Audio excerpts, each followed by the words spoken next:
ஜெயிச்சு தொகுதி மக்களுக்கு நல்லது செய்யறது பழக்கம். அண்ணனை நம்பி இன்னொரு முறை வாய்ப்பு கொடுங்க, அண்ணனை ஜெயிக்க வைங்க. இந்த முறை அண்ணன் அர்ஜுனன் அவர்கள் ஜெயிச்சா ஆளுங்கட்சி எம்எல்ஏ ஆவாரு. நம்ம அண்ணன் அர்ஜுனன் அவர்களோட வெற்றி உறுதியாயிடுச்சு. ஏன்னா எதிரில நிக்கிறது விடுதலை சிறுத்தை வேட்பாளர். விசிக எங்க நின்னாலும் இந்த முறை தமிழ்நாட்டுல படு தோல்வி அடைய போகுது. ஏன்னா அவங்க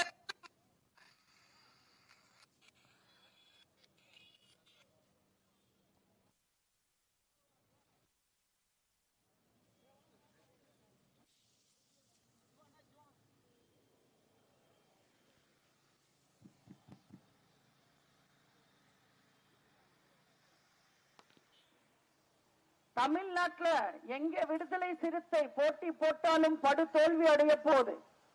திருமா அத்தனை அவமானங்களை சந்திச்சுக்கிட்டு இருக்காரு. அண்ணன் திருமாவை நான் ஒண்ணு கேட்க விரும்புறேன். நேத்து அவரோட கூட்டத்துல குடிச்சிட்டு வந்த தொண்டனை பலார்னு அரைஞ்சாரு அண்ணன் திருமா. அவர் பண்ணின தப்பென்ன? உங்க மேல அன்பு வச்சுக்கிட்டு வந்த தொண்டை குடிச்சிட்டு வந்தா. அப்போ நீங்க அறைய வேண்டியது குடிச்சவனையா, இல்ல அவனை குடிக்க வச்சவனையா, இல்ல தெருக்கு தெரு டாஸ்மாக்கும் கஞ்சாவும் கள்ளச்சாராயும் விக்கிறவனையா? அவன் எந்த தப்பு செஞ்சான்றதுக்காக நீங்க அரைஞ்சிங்க? குடிபோதையில இருக்கிறவனை அறையிறது ரொம்ப ஈஸி. ஆனா அதிகார போதையில இருக்கிற ஸ்டாலினையும் பிரேமலதாவையும் திரும்ப என்னைக்கு அறைய போறாரு? சபாநாயகர் அப்பாவும் அவரோட தொகுதியில விசிகாவோட போஸ்டர்ஸ் எல்லாம் கிழிச்சு அவங்களோட சின்னத்தை அழிச்சு ஓட்டு கேட்கிறாரா, ஜாதி ஓட்டு போயிடக்கூடாதுன்றதுக்காக.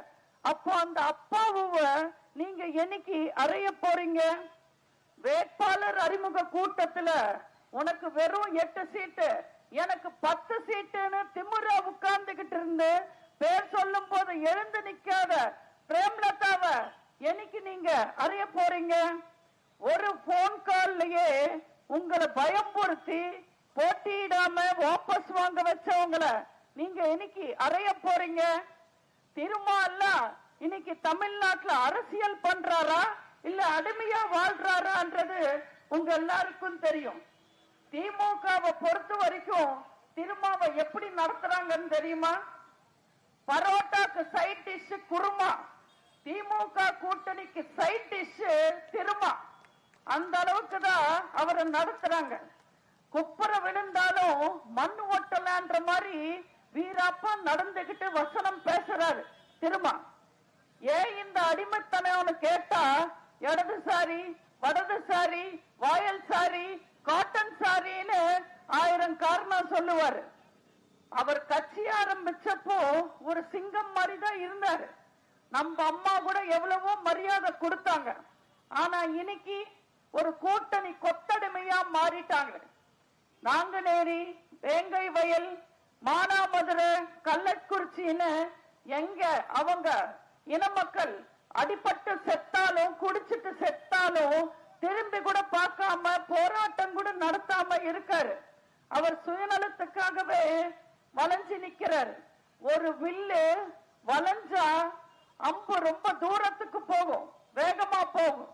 அதே வில்லு ரொம்ப வளைஞ்சா உடஞ்சிடும், யாருக்குமே யூஸ் இல்லாமலே போயிடும்.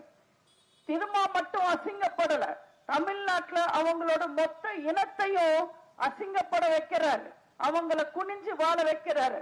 அடங்க மறு, திமிரி எழு, திருப்பி அடி, இந்த வசனம் எல்லாம் யாரோ சந்தையில பேசுனது இல்ல, திருமா பேசுனது. ஆனா திருமா பேசுனதெல்லாம் இன்னைக்கு திருமாக்கு ஞாபகப்படுத்த வேண்டிய நிலைமை இன்னைக்கு இருக்கு. தமிழர்கள் நிக்கிற இடத்துல நம்ம கவலைப்பட வேண்டிய அவசியம் இல்ல. நம்ம அண்ணனோட வெற்றி உறுதியாயிருச்சு. எப்ப தேர்தல் வந்தாலும் மக்களை ஏமாத்துறதுக்காக கிளம்பி வருவாங்க திமுக. பொய்யான வாக்குறுதிகளை சொல்லுவாங்க, போலி விளம்பரங்களை சொல்லுவாங்க. தயவு செஞ்சு அவங்களெல்லாம் நம்பாதீங்க. மக்களுக்காக ஆட்சி நடத்தாம, மக்களுக்கு எதுவுமே செய்யாம, மக்களை ஏமாத்துறதுக்காக திமுகவும் ஸ்டாலினும் வராங்க. எப்பவுமே மக்களுக்கு என்ன செஞ்சோன்றது பேசாம விளம்பரம் தருவாங்க. இந்த முறையும் பெண்களை ஏமாத்தலான்னு வராங்க. போன முறை திமுக ஆட்சிக்கு வந்ததுன்னா அது தமிழ்நாட்டு பெண்கள் போட்ட பிச்சை. இந்த முறை மறுபடியும் பெண்களை ஏமாத்துறதுக்காக டோக்கன் தருவோம்னு சொல்றாங்க. திமுக கொடுக்கிற டோக்கன் எப்படி இருக்கும் தெரியுமா? இந்த ஆடி தள்ளுபடிக்கெல்லாம் துணி கடையில தருவாங்களே டோக்கன், அந்த மாதிரி இருக்கும். மேல கொட்டை கொட்டையா 8000 எழுதி இருக்கும். கீழே சின்ன சின்ன எழுத்துல நிறைய கண்டிஷன்ஸ் போட்டிருப்பாங்க. நீங்க 50,000 ரூபாய்க்கு செலவு பண்ணா இந்த 8000 ரூபாய் செல்லும். இந்த டோக்கன் கிழியாம இருந்தா, சாயம் போகாம இருந்தா, நீங்க மடிச்சு வைக்காம இருந்தா இந்த டோக்கன் செல்லும்னு சொல்லுவாங்க. 2031 வரைக்கும் ஸ்டாலின் உயிரோட இருந்து திமுக ஆட்சியில இருந்தா இந்த டோக்கன் செல்லும்னு சொல்லுவாங்க. எல்லாத்துக்கும் மேல தகுதியான பெண்கள் கையில இருந்தா மட்டுமே இந்த டோக்கன் செல்லும்னு சொல்லுவாங்க. தயவு செஞ்சு திமுக காரங்களோட பேச்ச நம்பாதீங்க. அவங்க எவ்வளவு போய் பேசுவாங்கன்றது தமிழ்நாட்டு மக்களுக்கு நல்லா தெரியும். பேசி பேசியே தமிழ்நாட்டு மக்களை ஏமாத்தி ஒரு கட்சி ஆட்சி பிடிச்சிருக்குன்னா அது திமுக மட்டும்தான். இவ்வளவு அடுக்கடுக்கான பொய்ய சொல்லுவாங்க. தேர்தல் வந்தா போதும் கிளம்பி வந்துடுவாங்க.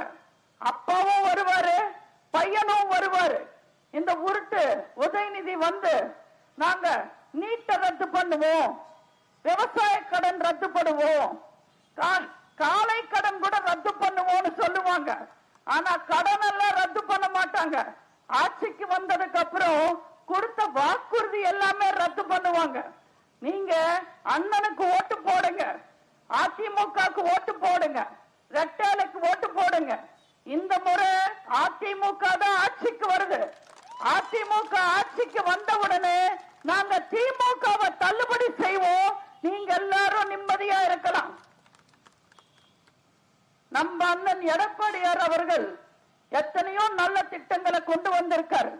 297 திட்டங்கள் தமிழ்நாட்டு மக்களுக்காகவே கொண்டு வந்திருக்காரு. மக்களோட தேவைகளை தெரிஞ்சு அறிஞ்சு புரிஞ்சு ஏராளமான திட்டங்கள் பெண்களுக்காக, முதியவர்களுக்காக, மாற்றுத்திறனாளிகளுக்காக, மாணவர்களுக்காக, மீனவர்களுக்காக, அத்தனை தரப்பு மக்களுக்கும் அத்தனை திட்டங்கள் கொண்டு வந்திருக்கோம். நம்ம திட்டங்களை பார்த்து பயந்த ஸ்டாலின் சொல்றாரு இந்த திட்டங்கள் எல்லாம் நிறைவேற்றவே முடியாதுன்னு சொல்றாரு. யார்கிட்ட வந்து பேசுறாங்க?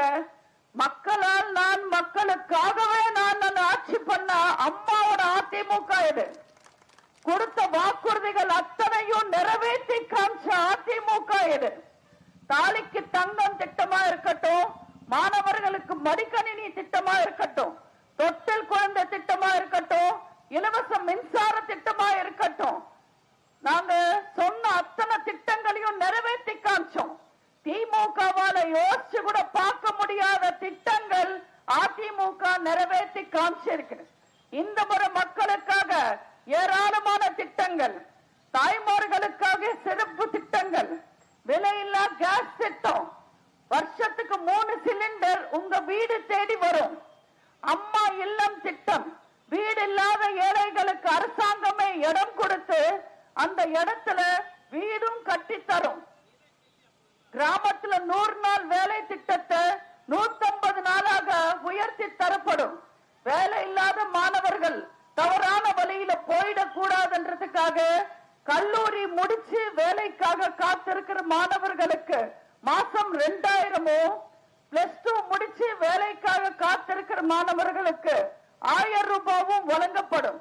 இந்த மாதிரி சின்ன சின்ன வியாபாரம் பண்றவங்க, ரோட்டோரமா கடை வச்சுக்கிட்டு வியாபாரம் பண்றவங்களை காப்பாற்றுறதுக்காக சிறு வியாபாரிகளோட கடன் தள்ளுபடி செய்யப்படும். ஓட்டுக்காக மட்டும் கூட வச்சுக்கிட்டு பிரச்சனை வந்தா தள்ளி நின்று வேடிக்கை பார்க்கிற மாதிரி இல்லாம சிறுபான்மை மக்கள் தொழில் தொடங்க வட்டி இல்லாத கடன் வழங்கப்படும். நம்ம அண்ணன் எடப்பாடியார் பச்சை தமிழர், ஒரு விவசாய விவசாயி மகன். அதனால தமிழர் திருநாள் அன்னைக்கு, பொங்கல் அன்னைக்கு சிறப்பு தொகுப்போடு சேர்த்து 1000 ரூபாய் வழங்கப்படும். தீபாவளி அன்னைக்கு தரமான வேட்டியும் தரமான சேலையும் வழங்கப்படும். மாற்றுத்திறனாளிகளோட கூட்டுறவு வங்கி கடன் தள்ளுபடி செய்யப்படும். விவசாயிகளோட கூட்டுறவு வங்கி கடன் தள்ளுபடி செய்யப்படும். இந்த உதயசூரியன் ஆட்சி காலத்துல தாய்மார்கள் இருட்டுல மட்டுமே தான் வாழ்றாங்க. தாய்மார்களோட வாழ்க்கையில வெளிச்சம் வரணும்ன்றதுக்காக குலவிளக்கு திட்டத்துக்கு கீழே மாசம் மாசம் 2000 ரூபாய் வழங்கப்படும். மாற்றுத்திறனாளிகளுக்கும் முதியவர்களுக்கும் கைம்பெண்களுக்கும் வர்ற பென்ஷன் 1200 ரூபாவை 2000 ரூபாவாக உயர்த்தி தரப்படும். இந்த 5 வருஷத்துல தமிழ்நாட்டு மக்கள் எவ்வளவோ கஷ்டங்கள் அனுபவிச்சாங்க. வரியெல்லாம் ஏறி போச்சு, விலையெல்லாம் ஏறி போச்சு. அதனால அண்ணன் எடப்பாடியார் அவர்கள் முதல்வரான உடனே ஒவ்வொரு குடும்பத்துக்கும் 10,000 ரூபாய் வழங்கப்படும். அரசு பள்ளி மாணவர்களோட மருத்துவ கனவு நினைவாக்க 7.5% இடஒதுக்கீடு கொண்டு வந்தவர் நம்ம அண்ணன் எடப்பாடியார் அவர்கள். அந்த இடஒதுக்கீடு 10% உயர்த்தப்படும். தாய்மார்களுக்கு இன்ப அதிர்ச்சியா ஒவ்வொரு குடும்பத்துக்கும் ஃப்ரிட்ஜ் வழங்கப்படும்.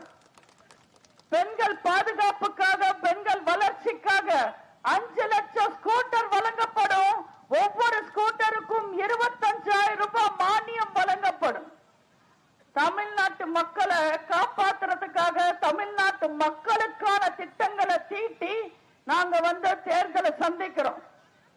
2011 இருந்து 2021 வரைக்கும் தமிழ்நாடு எப்படி இருந்ததுன்னு நீங்க கொஞ்சம் யோசிச்சு பாருங்க. தமிழ்நாட்டுல இன சண்டை இருந்ததா, மொழி சண்டை இருந்ததா, ஜாதி சண்டை இருந்ததா, மத சண்டை இருந்ததா? அமைதி பூங்காவா தானே இருந்தது. தமிழ்நாட்டு பெண்கள் 2011 இருந்து 2021 வரைக்கும் புலியா இருந்தாங்க அம்மாவோட ஆட்சியில. இன்னைக்கு இந்த திருட்டு திமுக ஆட்சியில பலியா இருக்காங்க. திரும்புற பக்கம் எல்லாம் பெண்களுக்கு எதிரான குற்றங்கள். 2.5 வயசு பொண்ணு திமுக கட்சிக்காரன் கெடுக்கிறான். 2.5 வயசு பொண்ணு, 7 வயசு பொண்ணு நாமக்கல்ல கெடுக்கிறாங்க. 14 வயசு பொண்ணு விளாத்தி குளத்துல கெடுக்கிறாங்க. நான் வரும்போது அக்கா கனிமொழியோட பிரச்சாரம் பார்த்துக்கிட்டே வந்த கார்ல வரும்போது அக்கா ஒரு இடத்துல பேசிக்கிட்டு இருக்காங்க. திமுக ஆட்சி, திராவிட முன்னேற்ற கழக ஆட்சி மக்களுக்கான ஆட்சி, பெண்களுக்கான ஆட்சி, நம்ம வீட்டு பிள்ளைங்களுக்கான ஆட்சின்னு நீங்களே சொல்லுங்க. ஸ்டாலினும் கனிமொழியும் உதயநிதியும் மக்களுக்காக ஆட்சி நடத்தினாங்களா, இல்ல குடும்பத்துக்காக ஆட்சி நடத்தினாங்களா? ஸ்டாலின் வீட்டு பெண்கள் நல்லா இருக்காங்களா? இன்னைக்கு தமிழ்நாட்டுல வாழ்ற பெண்கள் நல்லா இருக்காங்களா? நம்ம வீட்டு பிள்ளைங்க எப்படி இருக்காங்க? ஸ்டாலின் பெத்து போட்ட பிள்ளை எப்படி இருக்கான்? நீங்களே யோசிச்சு நல்லபடியா தமிழ்நாட்டை காப்பாற்றுறதுக்காக, தமிழக பெண்களை காப்பாற்றுறதுக்காக, தமிழ்நாட்டுல பொறுக்கிற பெண் குழந்தைங்களை காப்பாற்றுறதுக்காக தயவு செஞ்சு ரெட்டைலைக்கு ஓட்டு போடுங்க. நான் இவ்வளவு நேரம் பேசினதெல்லாம் நீங்க மறந்தாலும் பரவாயில்ல. இந்த 2 வரி மட்டும் ஞாபகம் வச்சுக்கோங்க. உங்க வீட்டுக்கு வர திருடனை கூட நம்பலாம், ஆனா திமுக காரனை நம்ப கூடாது. குரங்குக்கு கோட்டு போடுறதும் திமுகக்கு ஓட்டு போடுறதும் ஒண்ணுதான். சுத்த வேஸ்ட், ஒரு பிரயோஜனமும் இல்ல. அதனால தயவு செஞ்சு வருகிற ஏப்ரல் 23ஆம் தேதி உங்க சின்னமான, அம்மாவின் சின்னமான, வெற்றியின் சின்னமான இரட்டை இலையில் வாக்களித்து அன்பு சகோதரர் அர்ஜுனன் அவர்களுக்கு மிகப்பெரிய வெற்றியை தாருங்கள் என கேட்டு வாய்ப்புக்கு நன்றி கூறி விடைபெறுகிறேன். நன்றி, வணக்கம்.